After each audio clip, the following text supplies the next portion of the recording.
semua keluarganya mati. Pas gua cari tahu sumber wangi melati itu, pas gua lihat ke arah pohon beringin itu ada sosok wanita berbaju putih sedang gelantungan, dan si wanita tersebut langsung ngebalik kepalanya di bawah, pingsan gua di situ bang, jujur gua pingsan, soalnya serem banget bang. Itu sosok gede berbulu bang, genderuwo yang gua lihat, matanya merah, taringnya itu dengan cepatnya bang niban badan gua mencekik leher gua bang. Sia kabeh bakalan paeh wae. Sia kabeh bakalan jadi tumbal.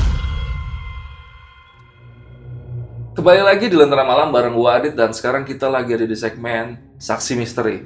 Di samping gua udah ada narasumber yang akan bercerita tentang pengalaman mistisnya ketika dia ikut KKN di salah satu desa yang ada di daerah pesisir pantai Jawa Barat. Dan daerahnya ini gak asing lah pasti buat orang-orang yang sering traveling. Kita langsung sapa aja narasumbernya. Kali ini ada Bang Fuji. Bang Fuji, apa kabar nih? Baik Thank you banget nih udah datang lagi ke Lentera Malam. siap. Buat cerita-cerita epic lagi, karena gue jamin cerita dari Bang Fuji ini pasti epic. Itu awalnya lu bisa ikut KKN itu gimana? Lu mahasiswa atau gimana nih? Bukan bang, jadi gua diajak sama teman-teman band gua gitu. Oh. Karena gua kan gak ada kegiatan waktu itu, jadi teman-teman ngajakin gua untuk ikut kegiatan mereka. Iya. Sambil bantu-bantu lah katanya. Iya. Jadi lu ibaratnya kayak ngisi waktu luang lah. Ya betul. Ngikut temen lu KKN. Iya. Karena emang ya gak ada masalah juga kalau lu ikut KKN Iya. ya, karena gak diawasin guru juga ya. Betul.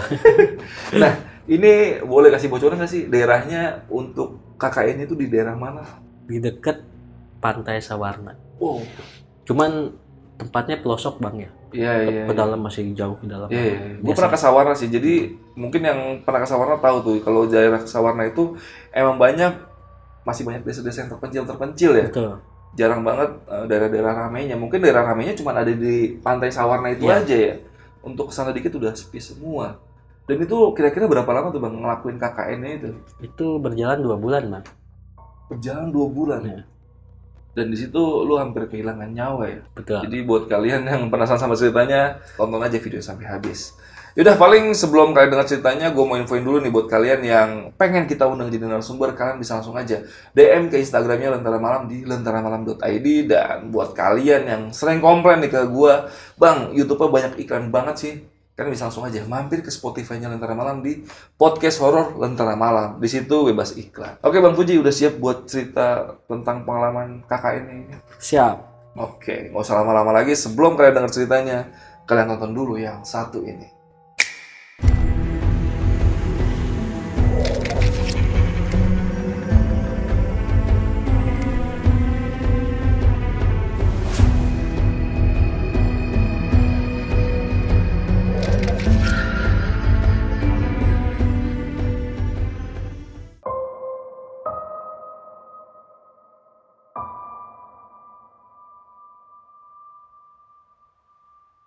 Kejadian ini bang sekitar tahun 2011. Awal kenapa saya bisa ikut KKN sebenarnya saya cuma diajak sama teman-teman band saya. Kebetulan mereka kan pada kuliah di salah satu universitas yang ada di Bogor ya bang ya. Nah mereka mendapatkan tugas untuk KKN di salah satu daerah yang ada di daerah Banten Selatan. Kebetulan di tahun 2011 kondisi saya kan masih belum kerja bang, masih nganggur lah, keadaannya nganggur. Nah mereka ngajakin daripada nggak ada kegiatan ikut aja sama kita Mengisi kekosongan lah ya. Akhirnya gue ikut lah sama teman-teman ya. Kebetulan teman gue yang 4 cowok semua kan ya, sama cewek 4, dan nama gue jadi 9 orang kan. Berangkatlah gue menuju salah satu desa yang ada di wilayah Banten Selatan, atau yang lebih dekatnya dekat Pantai Sawarna. Kita perjalanan melewati jalur Pelabuhan Ratu bang. Dari Pelabuhan Ratu kita harus nyambung lagi dengan kendaraan elep, di mana kendaraan elep itu hanya 2 jam sekali lewat. Oh berarti ini nggak pakai kendaraan pribadi ya? Tidak, pakai kendaraan umum. Singkat cerita nyampailah kita di suatu daerah. Nah kata supirnya udah nyampe daerah yang kita mau tuju. Nah jadi kita nyampe tuh bang posisinya di tengah-tengah hutan bang. cuman ada jalan tanah tapi bisa masuk mobil gitu ya. Itu jalan menuju kampung yang kita akan teman-teman saya yang akan KKN di kampung tersebut. Akhirnya kita setelah nyampe turun dari kendaraan elop tersebut, jalanlah kita ke dalam langsung menuju rumah kepala desa. Setelah nyampe rumah kepala desa, biasalah kita disambut dengan baik lah sama warga setempat juga gitu. Nah, untuk hari pertama kita disuruh istirahat di rumah kepala desa tersebut, Bang. Jadi belum diarahin untuk tinggal Di rumah warga. Di rumah warga belum, masih istirahat lah di rumah kepala desa. Nah, singkat cerita besoknya barulah kita dibawa tuh sama kepala desa ke suatu rumah warga ya. Cuman memang sih katanya rumah warga itu kosong gitu. Kita diketemuin dulu sama PRT di situ, diantar. Awal kita datang ke rumah tersebut kita kayaknya ngerasa nyaman, Bang. Soalnya kelihatan bersih, rapih lah ya. Cukup luas juga, ada sekitar 4 kamar. Jadi gue jelasin dulu. Jadi masuk ke dalam rumah, pintu rumah ya, masuk. Di sini jejer kamar 3. Nah, belah sini ada 1 kamar. Nah, belakang kamar mandi sama dapur ya, cukup luas juga, Bang. Tapi di balik dapur ada suatu ruangan, ada 1 kamar dan itu terkunci, Bang. Katanya nggak boleh Masukin. diganggu lah, dibuka-buka. Nah, yaudahlah kita nurutin aja. Cuman kondisi rumah tuh udah bersih, katanya udah dibersihin sama warga di situ. Iya, karena emang rumah itu kosong dan nggak ditinggalin sama siapa-siapa ya. Nggak ditinggalin. Akhirnya kan kita beres-beres lah kelengkapan kita lah di situ. Gua tidur di kamar yang nomor 4, Bang. Jadi sebelahan sama posisi kamar cewek-cewek. Ini kan kalau cewek-cewek gabung semua tuh. Hari pertama ngelakuin kegiatan, kedua biasa suan dulu ya, satu rohim ke masyarakat tersebut. Aman-aman aja, kita nggak ngerasain gangguan-gangguan yang aneh lah. Nggak ada yang ganjil. Nggak ada yang ganjil. Aman-aman aja. Hingga di suatu malam gini, Bang, kebetulan yang 8 orang teman gue ini ngikutin acara sebuah pengajian yang ada di surau di kampung tersebut. Gue di rumah sendiri.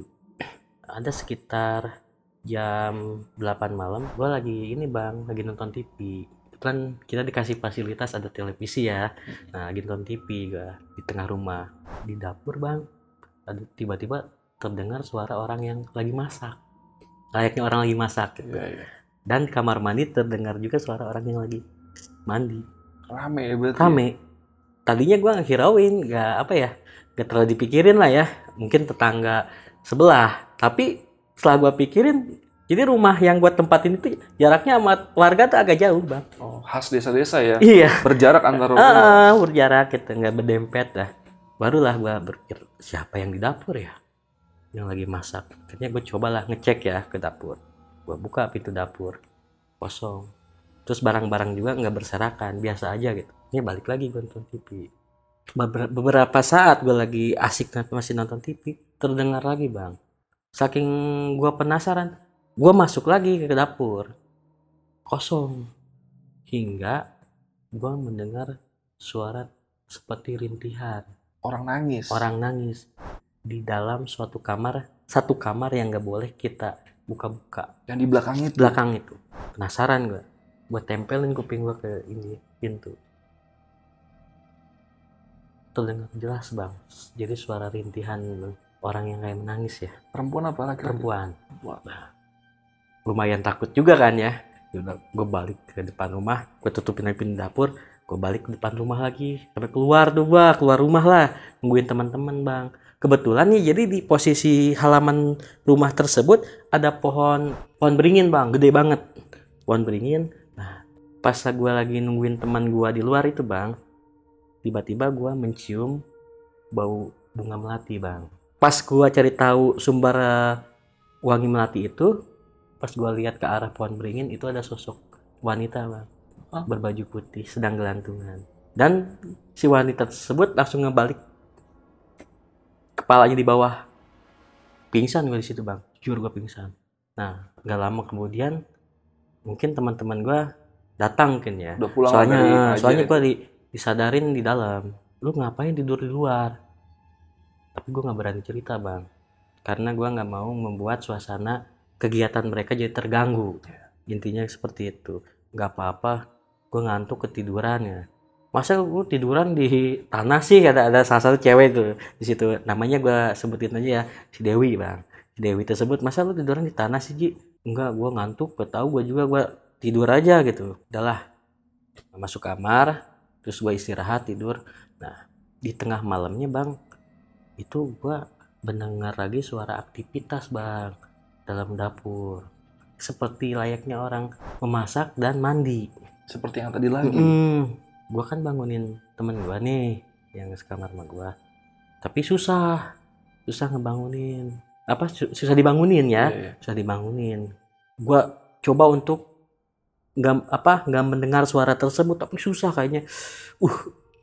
Gimana ya, makin terdengar jelas banget gitu, hingga udahlah gue samperin aja deh, pas ada apa sih di dalam dapur sama di kamar mandi.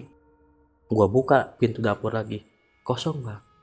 Pas gue tutup ke pintu dapur, tiba-tiba TV di ruangan tamu nyala bang, dan remote-nya ngelayang bang. Waduh. Lari gue masuk kamar lagi kan, gue tutupin pintu, gue langsung tidur lagi lah gitu, gue nutupin diri. Dan ternyata besok paginya bukan hanya gue yang lihat TV nyala sama remote melayang. Jadi si Dewi ini cewek, dia ngelihat juga. Dia kaget karena tiba-tiba TV nyala. Siapa yang nonton TV tengah malam, dia bangun ngelihat remote melayang, dia juga takut. Berarti dia keluar dari kamar setelah lu kabur ke kamar itu. Gue kan cerita nih bang sama Dewi nih. Pertama Dewi negor gue kan, Ji lu lihat tadi malam lu ngelihat remote melayang, lu lihat emang Wi gitu. Gue lihat Ji, gue lihat lu lari ke dalam kamar. Nah gue cerita, akhirnya kita berdua cerita kan ya. Gue waktu lu pada di musola lah, gue kan di rumah sendiri. Nah lagi asik-asik nonton TV, gue ngedenger suara orang lagi masak di dapur sama orang lagi mandi. Gue cek 2 kali, tapi nggak ada apa-apa, hingga gue ngedenger suara tangisan di dalam kamar yang ujung yang nggak boleh dibuka itu. Kata Dewi, serius lu? Katanya, iya serius. Terus lu bisa tidur di tanah kenapa? Nah kan gue nungguin kalian di luar, tiba-tiba wangi bunga. Pas gue lihat ke arah pohon, ada sosok cewek Wi, gelantungan kayak baju putih, langsung ngebalik mukanya ngadap ke gue. Situ gue pingsan. Nah tapi jangan rame, gue bilangin, kasihan yang lain takutnya pada takut, cukup lu sama gue aja yang tahu gitu. Nah, akhirnya kan mereka kan melakukan kegiatannya bang ya, secara biasa lah gitu. Ada yang ngajar, ada yang dari pertaniannya juga gitu, keluarga-warga. Hingga ada 6 orang mahasiswa temen gue itu berangkat ke balai desa. Tinggal berarti gue berdua nih di rumah kan ya, masih Dewi kan. Posisi Dewi itu waktu gue masih nonton TV itu lagi tidur bang. Tiba-tiba Dewi merintih bang, merintih seperti, maaf bang ya kalau agak vulgar, seperti orang yang lagi diciumin, lagi disetubuhin, mendesah. Kan gue nggak dengerin, loh si Dewi kenapa katanya, kok gak dengernya merintih kayak gimana gitu ya. Nah gue cek kamarnya, buka pintunya bang, dia lagi ditindihin sosok genderuwo bang. Nah sosok genderuwo itu bang natap gue, matanya merah. Pas udah dia natap gue, dia langsung hilang bang, sosok genderuwo itu. Kan gue bangunin si Dewi ya. Nah kata si Dewi, perasaan si Dewi kerasa badannya kayak ditindihin bang. Terus maaf ya, dia ngerasa kayak dicumbuin gitu seluruh tubuhnya. Mungkin kayak ngerasa mimpi basah kali ya, digerayangin lah gitu. Iya. Nah gua bawa si Dewi keluar, udah yuk jangan di sini, kita ke warung kek, gua takutnya ada apa-apa gitu. Udahlah, Dewi nurutin gua kan, ikut kita sampai nunggu teman-teman yang lain datang, kita istirahat di warung.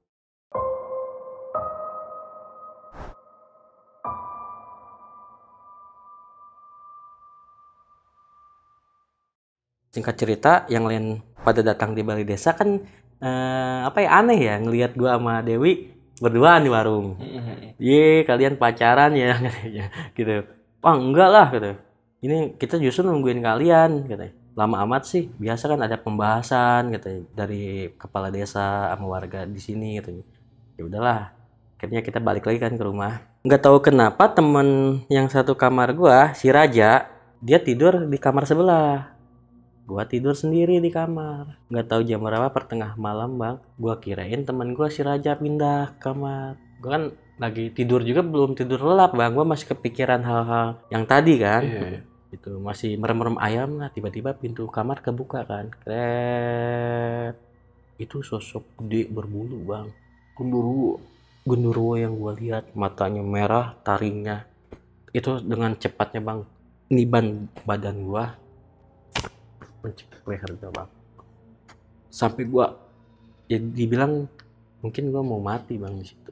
Nggak ada putus-putusnya gua berdoa bang, ngucapin sholawat, gua dalam hati gua apa ya, baca-baca ayat kursi. Mungkin si Raja, si Hari, dan si Peri mendengar geraman gua gitu, dia nggak ngeliat, cuman gua kayak rep-repan, apa ya, mereka pikir gua rep-repan. Jadi gua dibangunin secara paksa bang, ditarik gitu sampai gua tuh.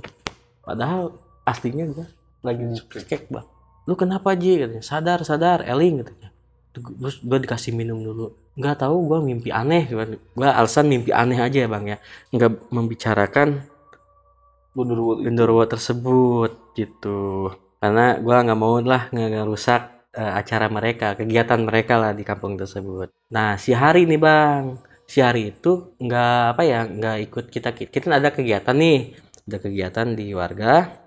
Dia nggak ikut, dia sendiri di rumah. Yang diceritain Hari sama sama gua gitu, posisi dia waktu ngerjain laporan kan tengkurap nih bang, sambil apa, ngerjain laporan gitu. Dia tiba-tiba dia ini sama kuntilanak bang, didudukin, terus apa, si mukanya tuh ditutupin pakai tangannya gitu, gaun kayak gitu. Hingga si Hari teman gua ini bang lari nyusul kita ke balai desa dengan terengah-engah gitu. Dia cerita sama saya bang bahwa sudah terjadi sesuatu lah di rumah itu. Nah, akhirnya gue bilang, dari jangan diceritain sama yang lain, gua Dewi udah ngerasain, mungkin sekarang tapi lu jangan cerita sama yang lain. Obrolan kita berdua nggak sengaja didengar oleh pemuda. Dia kan nyamperin ya, emang ada kejadian apa, kata pemuda di situ. Di rumah tersebut saya suka ngedengar suara orang yang lagi masak, terus orang yang mandi, terus saya suka ngedengar suara tangisan di kamar yang dikunci. Nah akhirnya si pemuda desa tersebut ngajakin kita ngobrol bang. Ya kita melipir dulu lah, agak menjauh dari balai desa lah. Dia ada warung lah, ada warung bang, warung kopi lah di situ. Nah kita duduk di situ, dia menceritakan sama kita. Jadi itu rumah hampir 20 tahun kosong. 20 tahun. Jadi dulunya itu bekas salah satu seorang saudagar yang dibilang salah satu warga yang paling kaya di kampung tersebut. Nah cuman mereka mendapatkan hasil kekayaan dengan cara memuja bang, persugihan kepada sosok genderuwo. Nah semua keluarganya mati, istrinya, anak-anaknya menjadi tumbal, dan yang terakhir menjadi tumbal yaitu suaminya, dia sendiri. Itu ditemuin warga dengan posisi bola mata sudah tidak ada dan lidah menjulur.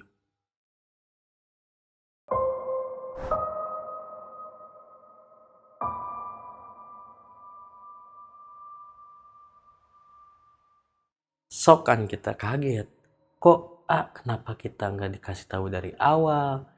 Tahu gini lebih baik kita cari tempat lain kan, daripada kita ngisi rumah kayak gitu. Emang yang nganjurin ngisi rumah situ siapa? Ya Pak Lurah. Ya udah hati-hati aja di rumah tersebut katanya. Emang sering terjadi penampakan atau apa, warga di sini juga sering kadang-kadang diganggu, kadang-kadang sosok kuntilanak, kadang sosok anak kecil katanya. Nah kaget kita berdua aja, gimana ceritain sama anak-anak. Ya ntar aja deh, singkat cerita pulang kan kita ke rumah bang. Pas baru kita masuk rumah, tiba-tiba si Peri kesurupan bang. Tiba-tiba menggeram bang si Peri nih. Kayak gini nih. Sia kabeh bakalan paeh ku aing. Sia kabeh bakalan jadi tumbal. Kalau di bahasa Indonesia, kalian semua bakalan mati. Karena kalian akan menjadi tumbal bagi saya. Di situ gue coba lawan bang. Kata gue, yang menentukan hidup dan mati seseorang hanya Allah. Kamu hanya setan. Kita kesini nggak ada ganggu, nggak mengganggu dan nggak mengusik kamu. Kenapa kamu mengganggu kita? Nah sosok itu bilang gini bang sama gue. Kabeh geus aya di rencana si lurah. Jadi kalian nu aya di dia bakalan jadi tumbal aing. Jadi kita tuh menempati rumah itu sudah rekayasanya lurah tersebut. Waduh. Jadi ternyata lurah tersebut itu sama memuja sosok genderuwo. Makanya dia sengaja naruh Sengaja anak-anak di situ. menempatkan kita di rumah itu untuk menjadi tumbal. Terus sosok itu kan bilang gini, nunjuk ke arah gua bang. Sia geus ngaganggu kesenangan aing. Sia orang pertama nu bakalan ku aing dicabut nyawana. Artinya lagi apa tuh? Kamu udah mengganggu kesenangan saya. Kamu orang pertama yang akan saya cabut nyawa. Jadi pas waktu si Gendorwo itu mau memperkosa si Dewi itu, keburu gue datang kan bang. Oh itu yang maksudnya mengganggu kesenangannya. Ya. Gue nyoba untuk nyadarin si Peri. Nah, cuman yang 2 orang teman gue si Raja manggil ini sepuh di situ, kiai tersebut, salah satu kiai di situ lah bang. Nah hingga akhirnya kiai itu datang ke rumah itu dan nyadarin si Peri. Alhamdulillah Peri bisa sadar. Tapi sebelum kiai itu datang, si makhluk itu bilang gini, hiji-hiji ku aing sia dimangsa. Maneh nu awal bakalan ku aing dipaehan. Bakalan jadi budak aing. Satu-satu kalian bakalan saya binasakan. Kamu orang yang pertama saya akan habisi dan akan menjadi budak saya. Saya bilang, saya nggak takut. Saya hanya takut sama Allah. Kalau kamu mampu binasakan saya, coba binasakan saya sekarang. Belum saatnya, Kata dia. can saatna aing ngabinasakeun maneh. Tingalikeun waktuna.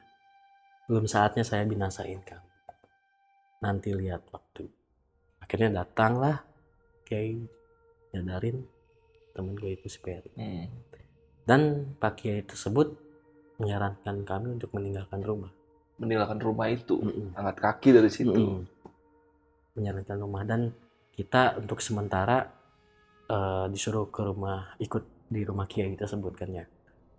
Udah sekarang adik-adik katanya beberes, udah jangan tempatin lagi rumah ini. Jadi kan kita ikut ke rumah Pak Kiai Serut ya. Nah, cuman barang belum ke bawah semua bang. Nah, menunggu siang ya. Kan gue di rumah Kiai itu kan cerita bang ya, bahwa gue ngedengar suara rintihan orang nangis di kamar belakang itu gitu teman-teman. Berarti dibongkar semua nih cerita-cerita yang di situ. Nah, pas siang lah, udah agak siangan, kita kan balik lagi ke rumah itu buat ngambilin yang gak kebawa malam kan buru-buru ya. Nah, gue penasaran bang, itu pintu, nah, kan susah dibuka. Kita jebol bang. Rame-rame tuh jebol. Ternyata di dalam ruangan tersebut bang banyak sesajen bang. Kayak tempat ritual gitu. Kayak tempat ritual kayak gitu.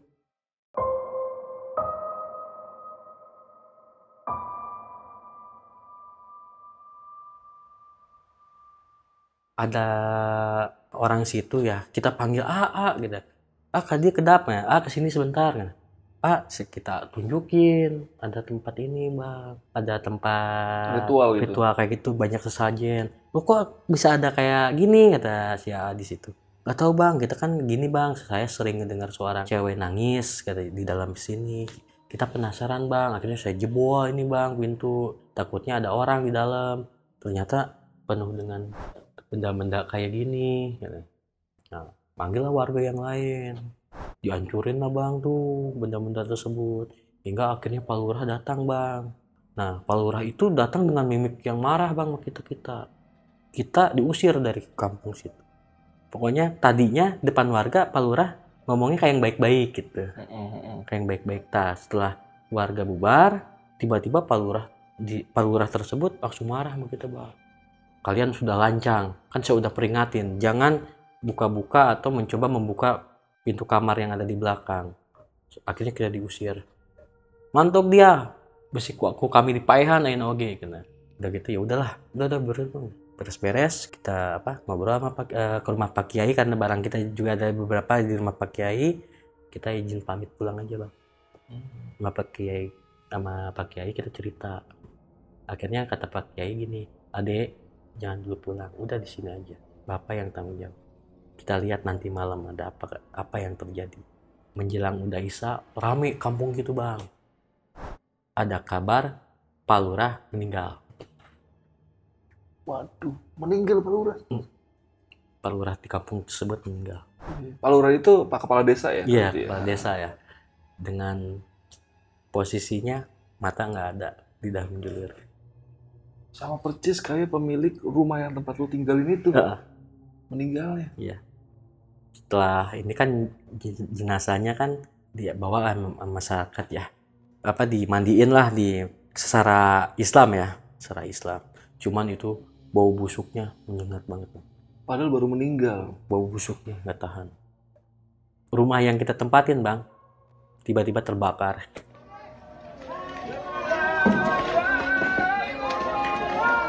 Nah, kata Pak Kiai tersebut, itulah akibat perbuatan dari orang ini. Nah, setelah itu berlalu, kita tetap lanjutin kan untuk aktivitas kerja rekan-rekan ya. Oh, tapi kakak ini lanjut lagi? Lanjut tetap. Kata sesepuh di situ, udah nggak apa-apa, terusin aja. Kita yang tanggung jawab kok di sini katanya. Cuman kita tinggal ya jadi ikut nebeng di rumah Pak Kiai. Ya, sesepuh di situ lah kalau kita bilang ya. Ya sesepuh di situ. Aman lah bang, sampai selesainya, sampai beresnya. Alhamdulillah aman. Sampai kita pulang ke Bogor dengan selamat. Lu akhirnya tahu kalau yang punya rumah itu dan Pak Lurah itu pesugihan dari makhluk yang masukin ke si Ferry ya. Tapi itu sebenarnya warga-warga itu udah pada tahu belum sih kalau Pak Lurah dan yang punya rumah itu melakukan pesugihan gitu? Awalnya warga tidak tahu untuk Pak Lurah melakukan pesugihan juga.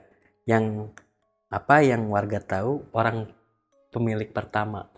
Ya, karena lu pun tahu cerita itu dari warga sekitar ya. Pas lagi lu ngobrol sama si Dewi dan si itu, ada yang nyamperin tuh. Pemuda di situ. Jadi warga-warga situ udah tahu kalau rumah itu bekas pesugihan. Bekas orang pesugihan lah gitu ya. Iya, tapi belum ada yang tahu kalau Pak Lurah atau Pak Kades itu ngelakuin juga. Dan ternyata rumah itu kan karena udah nggak ada yang ngisi, sama salah satu saudara yang punya rumah awal tersebut dijual ke Pak Lurah. Dibeli sama Pak Lurah. Berarti itu hak miliknya sebenarnya hak milik Pak Lurah sekarang itu. Iya, betul. Wah, gila. Dan itu pas lagi lu masuk ke dalam kamar yang tempat sesajen itu sesajennya masih seger atau udah lama busuk gitu sih? Ayam yang udah lama kayak di inian belatung gitu bang. Misalkan kayak ada ayam gitu, tapi udah lama udah di inian belatung, kembang-kembang juga udah kering kayak gitu. Berarti kayak udah lama nggak diritualin mungkin ya. Atau mungkin semenjak lu tinggal dan teman-teman lu tinggal situ, Pak Lurah kayak stop dulu nih ritualnya. Atau mungkin ya itu emang tempatnya Pak Lurah untuk melakukan ritual juga. Bisa jadi. Soalnya jadi di balik kamar itu ada pintu belakang. Oh, ada pintu lagi di belakang. Jadi bisa masuk dari luar gitu. Iya. Jadi kalau misalkan kita masuk lewat belakang juga nggak akan ketahuan orang. Jadi posisinya tuh itu rumah tuh belakangnya tuh sawah, kebun. Iya. Berarti khusus kamar itu ada 2 pintu, dari dalam ada, dari luar ada. Ada. Gitu. Wah, gila. Nah, untuk bangunan rumahnya sendiri gue agak penasaran nih, bentuk rumahnya spesifiknya kayak gimana sih bentuknya? Kayak lantai atau gimana gitu bangunan? Satu lantai sih bang, cuman manjang ke belakang gitu. Kalau untuk rumah layaknya rumah-rumah yang di kampung, cuman agak mewah dikit lah, udah berkeramik kayak gitu. Iya, iya, iya. Dan halaman juga cukup luas gitu.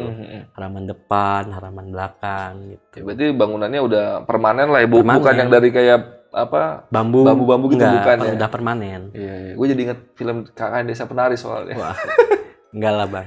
Iya, iya, iya. Kalau KKN Desa Penari kan udah pernah nonton, pasti rumah itu kan kayak dari gedek. Gedek atau gedek gitu kalau di orang Jawa tuh bilangnya, bangunan yang Kalau orang Sunda bilang tuh bilik gitu. bilik, ya, ya kayak gitu. Jadi ini bangunannya masih bangunan ya lumayan bagus lah. Iya. Karena emang dulunya yang punya rumahnya itu pesugihan dan mungkin udah sempet kaya kali ya. Sempet ngebangun rumah itu, tapi akhirnya meninggal semua. Iya. Nah, Ji, lu kan pernah sempet ditampakin kuntilanak yang di pohon beringin tuh. Sama salah satu temen lu, gue lupa siapa namanya itu, yang digelendotin sama kuntilanak. Ya. Nah, kuntilanak itu ada kaitannya nggak sih dengan rumah itu? Atau ada cerita lain tentang kuntilanak itu? Menurut mitos di warga tersebut ya, itu sosok istri dari pemilik rumah pertama. Yang dijadikan tumbal itu. Dan lu tadi sempat Bergentayangan. jadi kuntilanak gitu. Dan lu sempat bilang juga sering ada muncul anak-anak kecil, mungkin itu anak-anak mereka ya. Iya, katanya kata salah satu pemuda di situ sering ada penampakan kuntilanak, anak-anak lagi pada lari-larian gitu. Gitu. Iya, iya. Dan gue juga penasaran nih sama rumahnya Pak Lurah nih, Pak atau Pak Kades ya. Kan lu sempat tinggal satu malam ya di tempatnya Pak Kades ya. Itu kondisi rumahnya atau kayak barang-barang miliknya tuh kayak mewah-mewah atau gimana gitu? Kalau untuk rumah Pak Kades ya, waktu kita datang bang, kalau dibilang jauh sama rumah-rumah warga yang ada di situ. Cukup megah. Iya, iya, iya. Bahkan kalau dibilang mungkin paling mewah lah di kampung itu. Iya, iya, iya. Jadi ya kelihatan banget rumah Pak Kades itu rumah orang kaya lah di kampung itu. Itu kan akhirnya meninggal ya Pak Kadesnya ya, dengan kondisi yang mirip sama si pemilik awal rumah yang lu tinggalin itu. Itu sempat dapat cerita dari warga sih, kayak misalnya pas dia mau meninggal kayak teriak-teriak atau gimana gitu, atau ditemuin begitu aja gitu. Keluarganya bang. Keluarganya gimana tuh dia nemuinnya? Jadi Pak Kades ini ya menggeram aja bang, kayak orang dicekik gitu. Tapi keluarganya nggak ngelihat apa-apa, cuman kayak orang gitu aja. Dan nggak lama meninggal. Enggak. Dan matanya tiba-tiba hilang aja gitu. Bola matanya tuh nggak ada gitu. Gila, gila. Nah, ini kan tempatnya nggak jauh-jauh banget dari Jakarta dan atau dari tempat tinggal lu ya. Lu pernah nggak sih sekali-sekali mampir lagi tempat itu? Kan gue tahu di Instagram lu sering touring-touring motor tuh, ya kan? Pernah mampir lagi nggak sih ke desa itu? Kok ngelewat sih sering bang. Ngelewat. Cuman sekarang untuk daerahnya udah dibilang sedikit agak rame ya. Yang tadinya di pinggir jalan gak ada warung jadi banyak warung sekarang gitu untuk res gitu. Cuman untuk gua masuk ke dalam kampung itu gak mau gua. Cukup sekali dan seumur hidup gua lah. Iya. Paling gua cuma numpang lewat aja gitu. Iya, jadi lu cuma lewat daerah-daerah situ aja, cuma nggak sampai masuk ke dalam desanya ya. Karena ngeri juga ya. Soalnya kan lumayan bang dari jalan yang mau menuju Sawarna ya, masuk ke desanya itu lumayan juga jauh. Jadi kita ngelewatin kebun jati kayak gitu, sawah gitu. Jadi lumayan jauh juga gitu. Lu kan sempat tinggal di tempatnya sesepuh situ lah atau Pak Kiai yang di situ. Lu sempat dapat cerita-cerita tentang desa itu atau orang yang pesugihan itu nggak sih dari Pak sesepuh itu? Jadi awalnya gini bang, kalau menurut sesepuh di situ, jadi yang punya rumah di situ awalnya biasa aja gitu ya, nggak kaya banget lah gitu. Nggak tahu secara tiba-tiba dengan drastis waktu yang sangat singkat tuh orang tuh kaya. Cuman katanya anaknya satu persatu meninggal. Gitu. Sampai dari anak yang paling kecil, yang remaja, sampai istrinya, dan terakhir tuh suaminya itu. Iya. Dan kemungkinan besar yang pelaku pesugihan itu yang suaminya itu ya. Iya.